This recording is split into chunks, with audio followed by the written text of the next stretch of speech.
பள்ளியில் 5ஆம் வகுப்பு படிக்கின்றேன். நான் எடுத்துக்கொண்ட தலைப்பு கர்ம வீரர் காமராஜர்.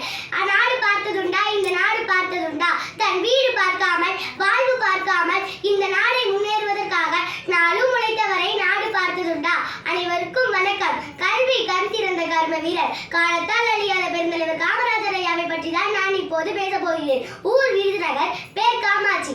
1903ஆம் ஆண்டு ஜூலை மாதம் 15ஆம் தேதி குமாரசாமி ஐயாவுக்கும் சிவகாமி அம்மாவுக்கும் மகனாக பிறந்தார் நமது காமராஜர். பல்லாயிரக்கணக்கான பள்ளிகளை திறந்தவர், மதிய உணவு திட்டத்தை கொண்டு வந்தவர், 2 பிரதமர்களை உருவாக்கிய கிங் மேக்கர், ஏழைகளின் நெஞ்சில் என்றும் நிலைத்திருப்பவர் நமது காமராஜர் ஐயா.